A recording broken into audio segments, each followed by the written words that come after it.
Halo teman-teman, hari ini gue pengen ngomongin kenapa MU ini nggak pernah maju selama 13 tahun setelah Sir Alex pergi. Sebenarnya simple sih, kalau gue pikir-pikir ternyata ya. Karena dulu gue mikir, kenapa sih MU ini setelah Sir Alex pergi bener-bener down kegelapan? Ya walaupun selama 13 tahun ini kita masih banyak dapat trofi lah. Kalau dibilang MU era kegelapan, ya iya emang era kegelapan.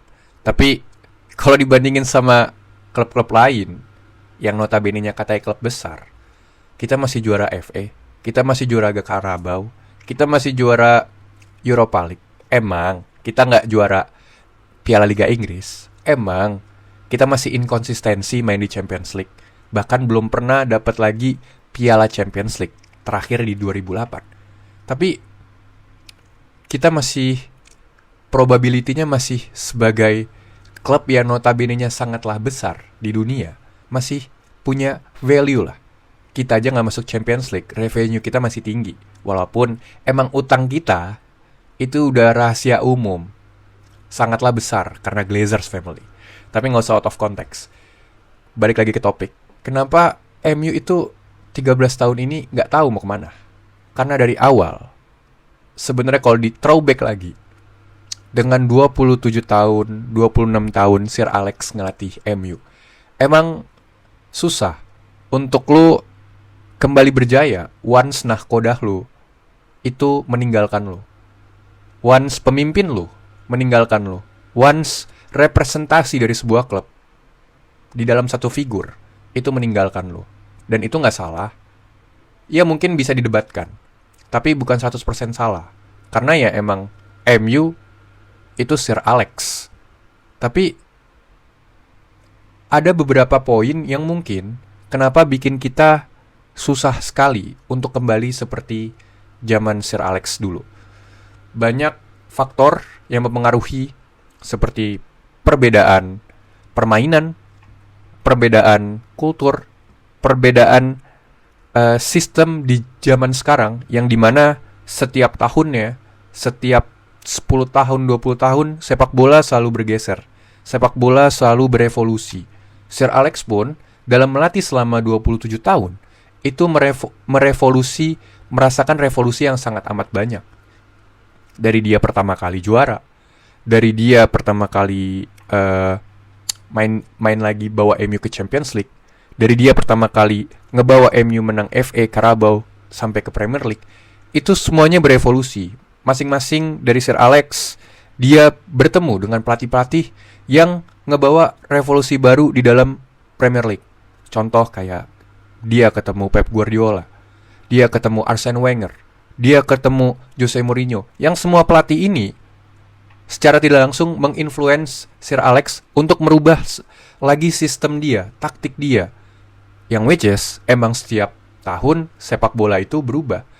Dan bahkan sampai sekarang, sepak bola itu literally textbook, literally seperti catur, yang semuanya sistem, yang semuanya position football, yang semuanya pressing, yang semuanya creativity, yang semuanya 4-3-3, 4-2-3-1.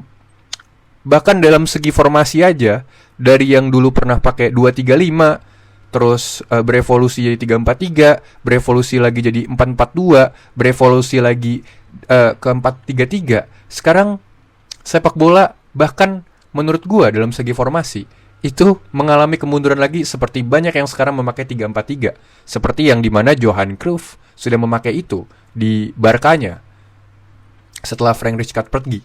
Jadi kenapa selama Sir Alex pergi ini MU dikatakan masuk ke dalam era kegelapan gitu? Ya karena pada saat Sir Alex pergi, MU ini nggak tahu mau dibawa kemana. Manajemen nggak tahu apa yang mau dilanjutin, apa yang mau dipertahanin, apa identitas klub ini, apa sistem yang mau dianut klub ini, apa filosofi yang mau dianut klub ini. Kalaupun mau melupakan identitas Sir Alex, filosofi Sir Alex, pemahaman taktik Sir Alex, sistem Sir Alex, itu nggak apa-apa. Tapi lu komit. Yang terjadi adalah setiap 2 tahun, 3 tahun, sistem itu dirubah, filosofi itu dirubah. Karena manajemen punya andil yang sangat besar di sini. Dia sebagai pemilik tertinggi di sebuah klub harusnya menentukan, harusnya dia tahu klub ini mau dibawa kemana. Bukan cuma semata-mata tujuannya trofi. Ya kita tahu semua klub itu tujuannya dikatakan sebuah klub itu sukses karena memenangkan trofi. Tapi untuk memenangkan trofi kan ada cara-caranya. Ada hal yang harus digapai dulu sebelum mencapai klimaksnya, yaitu memenangkan trofi atau mendominasi selama 5 tahun, 10 tahun. Nah, manajemen ini nggak tahu. Dia mungkin secara tidak sadar atau dia menelan mentah-mentah gimana caranya MU seperti Sir Alex lagi. Ya, nggak bisa. Masing-masing Sir Alex adalah revolusioner di Manchester United. Itu udah admit, nggak bisa dibantah. Pada saat dia pensiun, ya kita nggak bisa pakai standar dia lagi. Kita harus pakai standar baru. Yang which is, dari 10 pelatih ini, kalau lu terus mengganti-ganti terus, lu nggak bakalan ketemu ini MU mau dibawa kemana. Karena pelatih itu nggak pernah dikasih kesempatan. Jadi ke depannya, kalau mau MU nggak mau lagi masuk ke era kegelapan, yang which is kalau terus di circle ini, terus seperti ini, selama 10 tahun, 20 tahun ke depan, ya udah kita di sini-sini aja. Dibilang buruk ya nggak juga, tapi standar kita sebagai fans, apalagi fans layar kaca melihat Manchester United itu di sini. Ya sekarang di sini. Jadi kalau mau terus kayak gini, mau pecat pelatih 2-3 musim, ya bahkan bisa menurun gitu loh standarnya. Jadi ya ini kesalahan manajemen. Kalau sekarang memilih Michael Carrick, walaupun Carrick dikasih 2 tahun kontrak plus 1 tahun perpanjangan aktif, yang dimana sekarang karena semuanya seperti itu, ya lu komit, lu lihat. Jangan seperti di era Amorim, jangan seperti di era Ten Hag, yang once di musim ketiga atau di musim kedua mereka mengalami kolaps sedikit, ya wajar. Namanya juga sistem, itu harus selalu diperbaikin kan.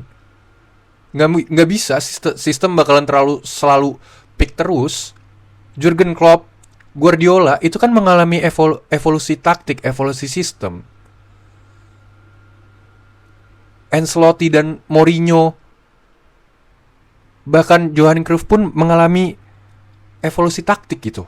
Jadi kalau lu tetap kekeh dengan idealisme lu, tidak mau mengasih kepercayaan, mengasih sistem kepada Michael Carrick untuk terus mencoba sistemnya, filosofi dia, pemahaman dia tanamkan ke pemain, ya ujung-ujungnya lu pecat, ya udah, ya lu bakal di situ-situ aja ini klub.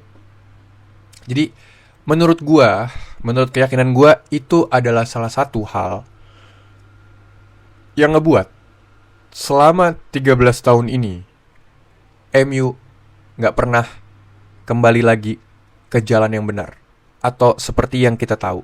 Karena klub ini lack of identity. Klub ini gak punya identitas. Dan itu salah manajemen.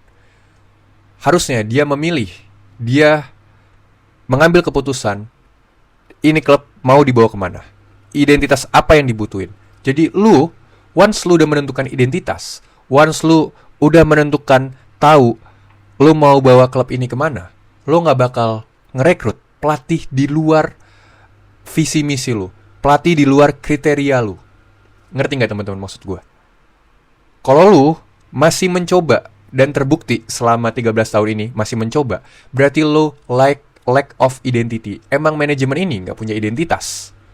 Jadi PR manajemen sekarang yang gue lihat, kalau suka banget dengan identitas, memaksa legend untuk kembali melatih, ya udah pertahanin aja. Kan kita udah ngeliat Ole yang sebenarnya bisa dikatakan sukses di luar performa karena nggak dapet trofi doang, tapi bisa dikatakan sukses kalau bukan standarnya trofi. Nah sekarang Michael Carrick, kalau identitas lu manajemen, Ineos, Glazers family hanya untuk mempertahankan tradisi, legend-legend yang bakal melatih di klub ini, ya udah tentuin aja, komit. Jangan sampai once ini pelatih tidak sesuai, atau ini pelatih merasakan inkonsistensi atau kolaps sedikit, terus lu pecat lagi. Lu emang gak jelas. Berarti emang lu krisis identitas. Mungkin segitu aja teman-teman video kali ini. Kalau misalkan kalian punya referensi di konten, boleh banget dicantum di kolom komentar. Terus kalau misalkan suka sama videonya, boleh banget di subscribe, likes, dan komen. Itu sangat amat berarti buat gue. Thank you teman-teman.